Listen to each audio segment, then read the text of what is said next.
মৰমৰ ছাত্ৰ-ছাত্ৰীসকল নমস্কাৰ।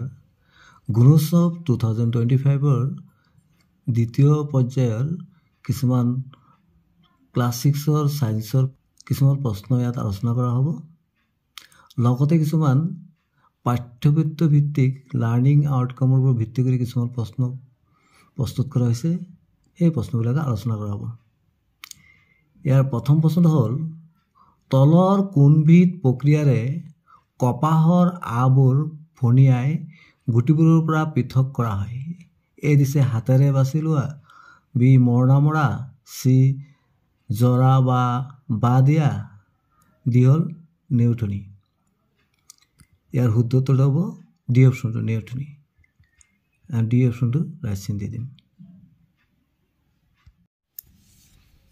ডি অপশ্যনটোত কি আছে? নেউঠনি। পিছৰ প্ৰশ্ন পাট, ঊণ আৰু মৰাপাট তলৰ কোনটো শ্ৰেণীৰ আহৰ অন্তৰ্গত? এ উদ্ভিদজাত আহ, বি প্ৰাণীজাত আহ, চি প্ৰাকৃতিক আহ, ডি সাংশ্লেষিক আহ। এই প্ৰশ্নটো উত্তৰ কৰাৰ আগতে আমি কিছু কথা বুজি লওঁ। উদ্ভিদ আৰু প্ৰাণীৰ পৰা পোৱা আহবিলাকক আমি প্ৰাকৃতিক আহ বুলি কোৱা হয়। কপাহ আৰু মৰাপাটৰ উদ্ভিদৰ পৰা পোৱা, সেইদৰে ভেড়া আৰু ছাগলী নোমৰ পৰা ঊণ আহৰণ কৰা হয়। তদুপৰি শহাপহু, য়াক আৰু উটৰ নোমৰ পৰাও আমি ঊণ পাব পাৰি। পাটৰ আহ পাটপলুৰ লেঠাৰ পৰা ওলোৱা হয়।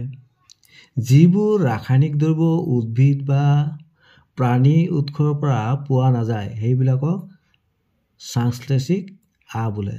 উদাহৰণস্বৰূপে পলিষ্টাৰ, নাইলন, এক্ৰাইলিক। তেনেহ'লে আমি কি বুজিলোঁ? তেন্তে আমি বুজি পালোঁ যে পাট, ঊণ আৰু মৰাপাট হ'ল প্ৰাকৃতিক আহ। কাৰণ যিহেতু পাট, ঊণ, মৰাপাট ইত্যাদি উদ্ভিদজাত আহ বা প্ৰাণীজাতীয় আহ। চি অপশ্যনটো শুদ্ধ হ'ব।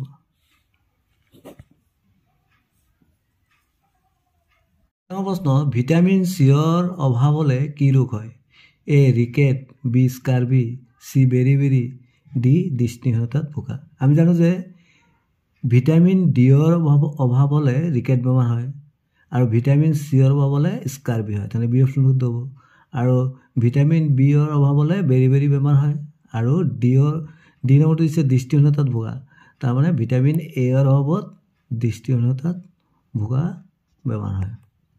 তেনেহ'লে কোনটো অপশ্যন শুদ্ধ হ'ব? বি অপশ্যনটো শুদ্ধ হ'ব, স্কাৰ্বি। আকৌ এবাৰ কৈ দিছোঁ, ভিটামিন ডিৰ অভাৱত ৰিকেট হয়, ভিটামিন চিৰ অভাৱত স্কাৰ্বি হয়, ভিটামিন বিৰ অভাৱত বেৰি হয় আৰু ভিটামিন এৰ অভাৱত চকুৰ বেমাৰ হয় বা দৃষ্টিহীনতাত ভোগে, দৃষ্টিশক্তি কমি যায়। কুকুৰী কণা হয় যে কুকুৰী কণা বেমাৰটো দৃষ্টিৰ লগত জড়িত আৰু কুকুৰী কণা বেমাৰটো কি কাৰণে হয়? ভিটামিন এৰ অভাৱ হ'লে। পিছৰ প্ৰশ্ন আমি কিয় ইটাৰে বনোৱা পকী বেৰৰ মাজেৰে দেখা নাপাওঁ? আমি জানো যে পোহৰৰ ৰশ্মি যদি প্ৰতিফলিত হয় তেতিয়া আমি এটা বস্তু দেখি পাওঁ আৰু বেৰখন যিহেতু অস্বচ্ছ মানে পোহৰ পাৰ হ'ব নোৱাৰে, সেইকাৰণে পকী বেৰৰ মাজেৰে আমি দেখা নাপাওঁ। তেনেহ'লে কোনটো অপশ্যন শুদ্ধ হ'ব? চি অপশ্যন শুদ্ধ হ'ব, বেৰখন অস্বচ্ছ বুলি। 5 নম্বৰ প্ৰশ্ন তলৰ কোনটো বিপৰীতমুখী পৰিৱৰ্তনৰ উদাহৰণ? 1 নম্বৰ দিছে খাদ্য ৰন্ধা, বি দিছে কাঠ জ্বলোৱা, চি দিছে পানী উতলোৱা, ডি দিছে লোত মামৰ ধৰা। খাদ্য ৰন্ধা হৈ গ'লে এইটো আকৌ পুনৰাই আগৰ অৱস্থাত আহিব নোৱাৰে। কাঠ জ্বলিলে আকৌ পুনৰাই আগৰ অৱস্থাত আহিব নোৱাৰে। কিন্তু পানী উতলালে আকৌ পুনৰাই আগৰ অৱস্থাত আহিব পাৰে। সেইকাৰণে চি অপশ্যনটো শুদ্ধ হ'ব, পানী উতলোৱা। 9 নম্বৰ প্ৰশ্ন উদ্ভিদৰ কোনটো অংশই মাটিৰ পৰা পানী আৰু খনিজ পদাৰ্থ শোষণ কৰে? এইটো সকলোৱে জানো আমি, শিপাই। তেনেহ'লে আমি দেখিলোঁ কোনটো অপশ্যনত হিপা আছে বি।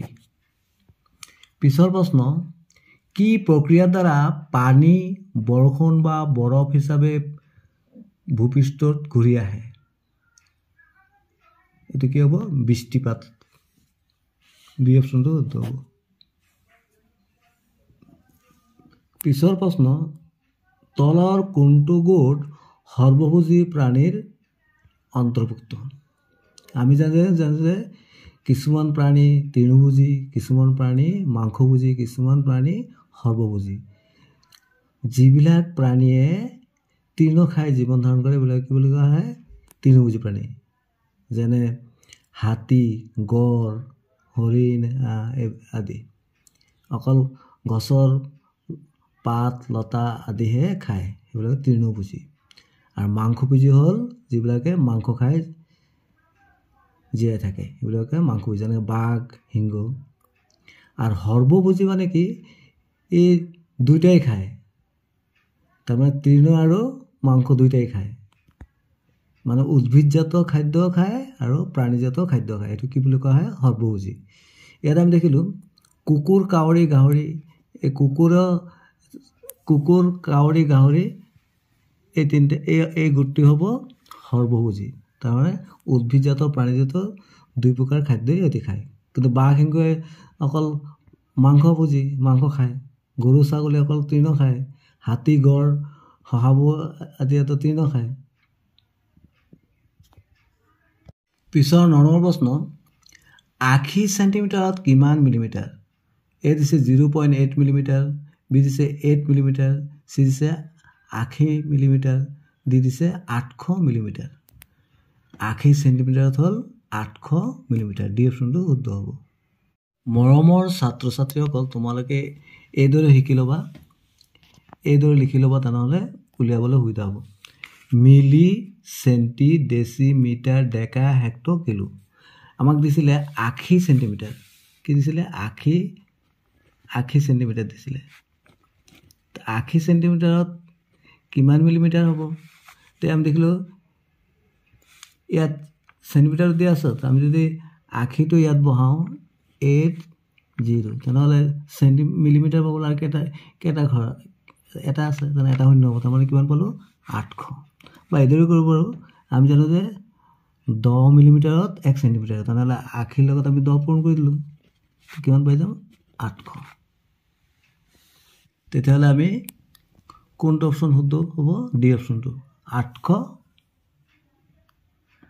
মিলিমিটাৰ। ইয়াৰ পিছৰ প্ৰশ্ন, তলৰ কোনবিধ জন্তু পৰ্বতীয়া আৱাসস্থানীয় জন্তু? সিংহ, ইয়াক, ডলফিন বা উট? এইটো হ'ব ইয়াক। উটটো মৰুভূমিত থাকে, পৰ্বতীয়া কোনটো হ'ব? ইয়াক।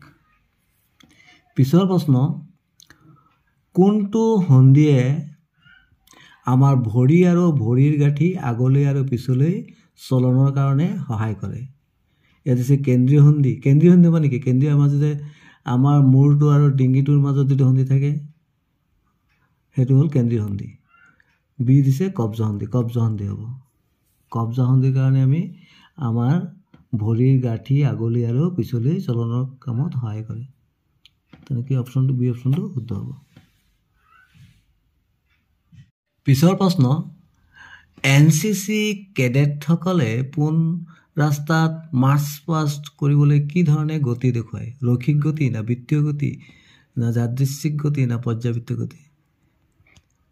যিহেতু এইটো একদম পোনকৈ যায়, তাৰমানে কি হ'ব? সৰলৰৈখিক গতি, তাৰমানে ৰৈখিক গতি। এই অপশ্যন শুদ্ধ হ'ব। 13, তলৰ কোনটো জড় পদাৰ্থ? মানে পানী মেটেকা, কেঁচু, কাঠফুলা, ৰেডিঅ'। পানী মেটেকা, কেঁচু, কাঠফুলা এইবিলাকতো জড় পদাৰ্থ নহয়, জীৱ হয়। মানে ডি অপশ্যনটো শুদ্ধ হ'ব। ৰেডিঅ'টো হ'ল জড় পদাৰ্থ। পিছৰ প্ৰশ্ন, তলৰ কোনবোৰ জড় পদাৰ্থ এটা সময়ত জীৱৰ অংশ আছিল? মানে এটা সময়ত জীৱৰ অংশ আছিল। এ চামৰাটোতো এটা সময়ত জীৱই আছিলে, কোনো জীৱ জন্তুৰ চামৰা। বি ঊণটো এটা সময়ত জীৱ বস্তুৰ পৰাই লোৱা হৈছে। ৰন্ধন তেলটোতো প্ৰথমে কি আছিলে? কোনো সৰিয়হ বা নাৰিকল এইবিলাকৰ পৰা উলিয়ায়। ডি ওপৰৰ আটাইবোৰ। তেনেহ'লে তলৰ কোনবোৰ জড় পদাৰ্থ এটা সময়ত জীৱৰ অংশ আছিল? ওপৰৰ আটাইবোৰ সকলোবোৰেই, চামৰা, ঊণ, ৰন্ধন তেল সকলোৱে। ডি অপশ্যনটো শুদ্ধ হ'ব। পিছৰ প্ৰশ্ন, সেউজীয়া আৰু কোমল কাণ্ডৰ উদ্ভিদসমূহক ডেছ বোলা হয়। খালী ঠাইত তলৰ কোনটো অপশ্যন শুদ্ধ হ'ব? এ বৃক্ষ, বি গুল্ম, চি তৃণ, ডি লতা জাতীয়। সেউজীয়া আৰু কোমল কাণ্ডৰ উদ্ভিদসমূহ কি বুলি কোৱা হয়? তৃণ বুলি কোৱা হয়। মৰমৰ ছাত্ৰ ছাত্ৰীসকল, তোমালোকে মনত ৰাখিবা, বা আমাৰ যে বা আছে যে, বাটো হ'ল তৃণজাতীয় উদ্ভিদেই। ইয়াৰ পিছৰ প্ৰশ্ন, পাতৰ বহল সেউজীয়া অংশ কি বোলে? গছৰ যে পাত থাকে তাত বহল আৰু সেউজীয়া অংশটো কি বুলি কোৱা হয়? ফলক বুলি কোৱা হয়। কি বুলি কোৱা হয়? ফলক। কোনটো অপশ্যনত ফলক আছে? বি অপশ্যনটোত ফলক আছে। বি অপশ্যনটো শুদ্ধ হ'ব। পিছৰ প্ৰশ্ন, উদ্ভিদে খাদ্য প্ৰস্তুত কৰাৰ সময়ত তলত দিয়া কোনটো গেছ ব্যৱহাৰ কৰে? অক্সিজেন, কাৰ্বন ডাই অক্সাইড, নাইট্ৰজেন, মিথেন। আমি জানো যে উদ্ভিদে যেতিয়া উদ্ভিদে যেতিয়া খাদ্য প্ৰস্তুত কৰে তেতিয়া কাৰ্বন ডাই অক্সাইড গেছ ব্যৱহাৰ কৰে। তো বি অপশ্যনটো শুদ্ধ হ'ব। কি ব্যৱহাৰ কৰে? কাৰ্বন ডাই অক্সাইড গেছ। সেয়েহে দিনৰ ভাগত উদ্ভিদে যেতিয়া খাদ্য প্ৰস্তুত কৰে তেতিয়া উদ্ভিদে অক্সিজেন এৰি দিয়ে, যিটো আমাৰ কাৰণে বহুতেই দৰকাৰী। ইয়াৰ পিছৰ প্ৰশ্ন, তলৰ কোনটো পাতত সমান্তৰাল হীৰাবিন্যাস দেখিবলৈ পোৱা যায়? গোমধান, তুলসী, জবা ফুল, কঁঠাল। মৰমৰ ছাত্ৰ ছাত্ৰীসকল, তোমালোকে দেখিছে গোমধান গছ, গোমধান। পিছৰ প্ৰশ্নলৈ আগবাঢ়িলোঁ। এটা বৈদ্যুতিক কোষৰ কেইটা মেৰু থাকে? এটা, দুটা, তিনিটা, চাৰিটা। আমি জানো যে এটা বৈদ্যুতিক কোষক দুটা মেৰু থাকে, পজিটিভ আৰু নেগেটিভ, মানে ধনাত্মক এটা থাকে আৰু এটা ঋণাত্মক থাকে। তেনে বি অপশ্যনটো শুদ্ধ হ'ব। ছাত্ৰ ছাত্ৰীসকল, তোমালোকে বেটাৰী দেখিছানে? তাত চাবা এটা প্লাছ থাকে আৰু এটা মাইনাছ থাকে, পজিটিভ আৰু নেগেটিভ। পিছৰ প্ৰশ্নলৈ আগবাঢ়িলোঁ। তলৰ কোনটো বিদ্যুৎ পৰিবাহী পদাৰ্থ? এ দিছে প্লাষ্টিক, বি দিছে কাঠ, চি দিছে ৰবৰ আৰু ডি এলুমিনিয়াম। কোনটো হ'ব বাৰু? আমি জানো যে যিবিলাক বস্তুৰ মাজেদি বা পদাৰ্থৰ মাজেদি বিদ্যুৎ পৰিবাহ হ'ব পাৰে, মানে বিদ্যুৎ যাব পাৰে, মানে সেইটো কি বোলে? বিদ্যুৎ পৰিবাহী পদাৰ্থ। তো কোনটো হ'ব? প্লাষ্টিক দি নাযায়, কাঠ দি নাযায়, ৰবৰ দি নাযায়, এলুমিনিয়াম দি যাব পাৰে, এলুমিনিয়াম, তাম আদি। তেনেহ'লে ডি অপশ্যনটো শুদ্ধ হ'ব। এইটো একচুৱেলি বি হ'ব লাগিছিলে, এইটো চি হ'ব লাগিছিলে। শুদ্ধ অপশ্যনটো হ'ব ডি। ইয়াৰ পিছৰ প্ৰশ্ন, তলৰ কোনটো চুম্বকীয় পদাৰ্থ নহয়? যিবিলাক পদাৰ্থক চুম্বকে আকৰ্ষণ কৰিব পাৰে সেইবিলাকক কি বুলি কোৱা হয়? চুম্বকীয় পদাৰ্থ। যিবিলাক আকৰ্ষণ কৰিব নোৱাৰে সেইবিলাকক কোৱা হয় অচুম্বকীয় পদাৰ্থ। লো, নিকেল, কবাল্ট, প্লাষ্টিক। আমি জানো যে লো, নিকেল, কবাল্ট এইবিলাক চুম্বকীয় পদাৰ্থ। তেনে কোনটো নহ'ব? প্লাষ্টিক। প্লাষ্টিক চুম্বকে আকৰ্ষণ কৰিব নোৱাৰে। এতিয়া 22 নম্বৰ প্ৰশ্নলৈ আগবাঢ়িলোঁ। তলত বাক্য দুটা চাব গৈছে। 22 নম্বৰ প্ৰশ্নলৈ আগবাঢ়িলোঁ। এ দিছে মেগনেটাইট এবিধ প্ৰাকৃতিক চুম্বক।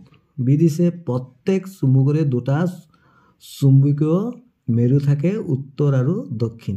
এতিয়া অপশ্যনকেইটা চাই লওঁ। এ দিছে এ শুদ্ধ, বি অশুদ্ধ।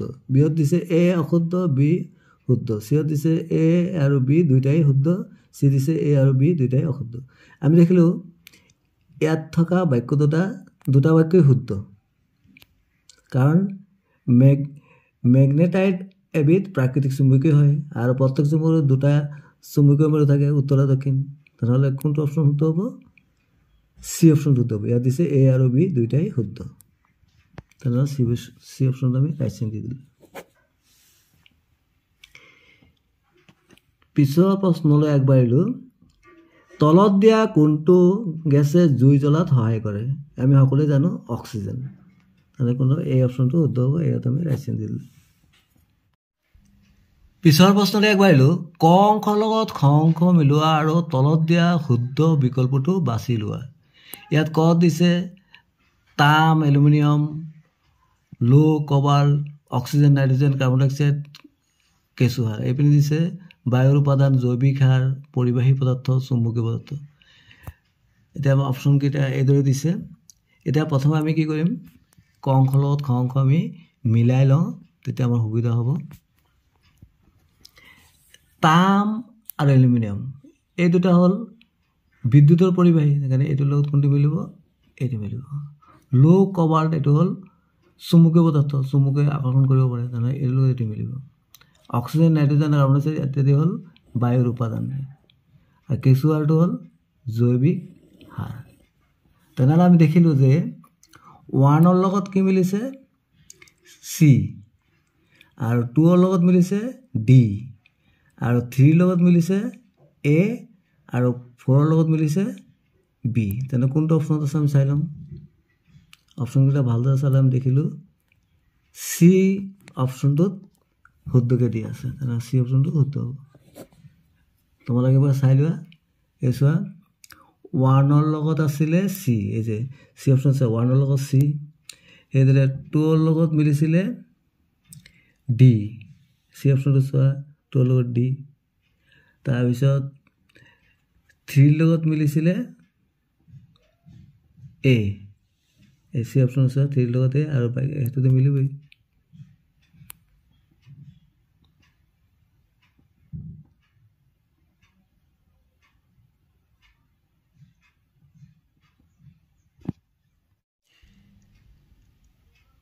পঁচিছ নম্বৰ প্ৰশ্ন তলত দিয়া কোনটো কৰা অনুচিত অনুচিত মানে আমি কৰিব নালাগে এই দিছে আমি বজাৰলৈ গ'লে কাপোৰৰ মোনা লৈ যাব লাগে এইটোতো লৈ যাব লাগে ভাল কথা বি আছিলে আমি কাগজবোৰ পুনৰ ব্যৱহাৰ উপযোগী কৰি ল'বলৈ ব্যৱস্থা গ্ৰহণ কৰিব লাগে লাগে পাৰিলে কৰি ল'ব লাগে চি দিছে আমি প্লাষ্টিকৰ মোনা আন প্লাষ্টিক জ্বলাব লাগে প্লাষ্টিকৰ মোনা আন প্লাষ্টিকবোৰ জ্বলাব লাগে বুলি দিছে আমিতো প্লাষ্টিক জ্বলাব নালাগে তেনেহ'লে এইটো কৰাই আমাৰ অনুচিত আৰু ডিটো কি চাই লওঁ আমি দোকানীসকলৰ কাগজৰ মোনা ব্যৱহাৰ কৰাত গুৰুত্ব দিব ক'ব লাগে এইটোতো ভাল কথা তেনেহ'লে কোন অপশ্যনটো কৰা অনুচিত চি আমি প্লাষ্টিক আৰু প্লাষ্টিক জাতীয় বস্তুবিলাক জ্বলাব নালাগে Thanks for watching. Stay connected. Thank you so much. Please share the video to the other students. Video to আনলৈ share কৰিব বুলি আশা ৰাখিলোঁ. Thank you so much.